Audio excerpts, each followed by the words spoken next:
we going to hear those magic words? Labour, not get, Labour, keep, Labour hold.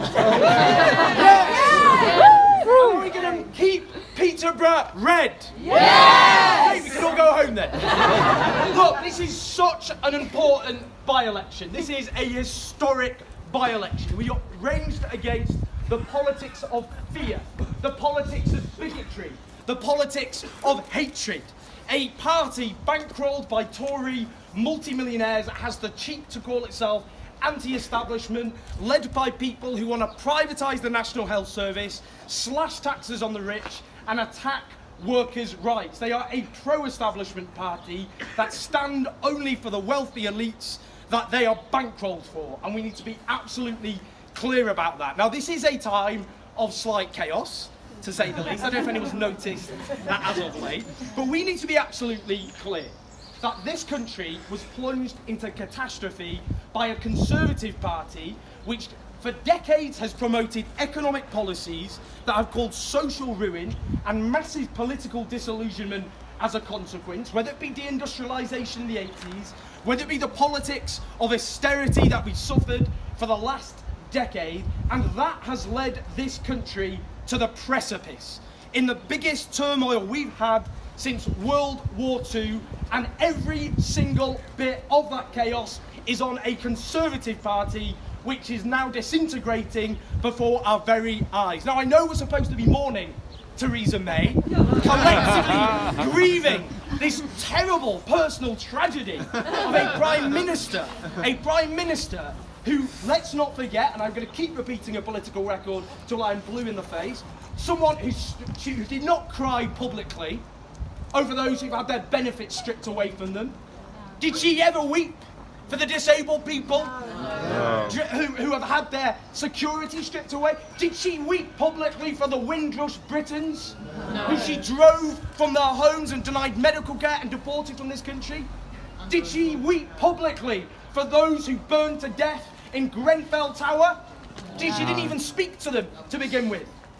Did she weep for the children who have been driven into poverty at the fastest rate since 1988?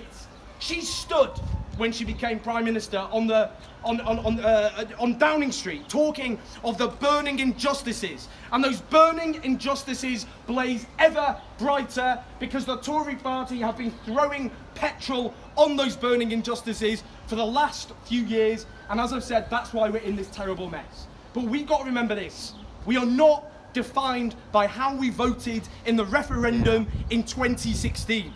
This idea, they always promote, the Tories, don't they, the politics of divide and rule, whether it be working people against unemployed people, private sector workers against public sector workers, people born here against migrants. The last thing we need is to define ourselves against each other based on what we think about the European Union. The real division in society is the vast majority who keep this country ticking through their hard work and effort, who are often not being paid properly, who don't have decent and comfortable homes often, not least for their kids, whose public services, who they depend on, are being privatised and slashed. That large majority against the elites who plunge this country into disaster, then walk away whistling as Muslims and migrants and refugees and benefit claimants are scapegoated for all the injustices that they've caused. And the important thing is this, though: we're here with a message of hope. We're here with a message that there is an alternative. And we saw in the 2017 election, yeah, they had an inspiring leadership with inspiring policies, but we had something else as well. We had the biggest membership of a political party in the Western world. We don't have hedge fund managers or bankers bankrolling our movement. We've got people full of optimism, with a message that, yes, we can ask those at the top, who are booming like never before, to pay a bit more tax so we can build housing, invest in an NHS which was plunged into humanitarian crisis, according to the Red Cross, in education, to unleash the potential of a generation whose future is being vandalised by this government. That we can stop punishing young people for daring to dream to a university education by saddling them with debt. That we no longer expect people to earn their poverty, that we have a genuine living wage. and that we bring our utilities back under the public ownership of the people of this country where they belong, not the profiteers.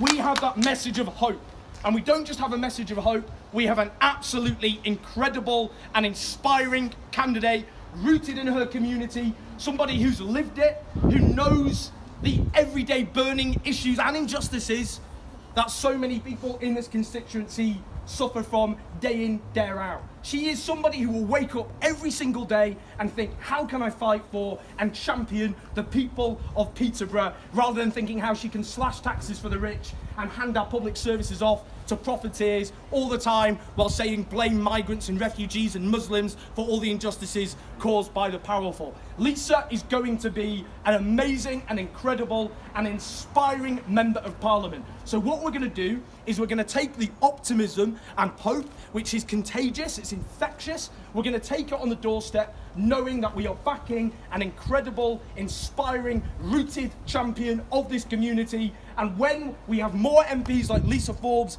in Parliament, this country will be a much better place. So let's get out full of hope, inspired, and let's get Lisa Forbes elected and keep Peterborough red.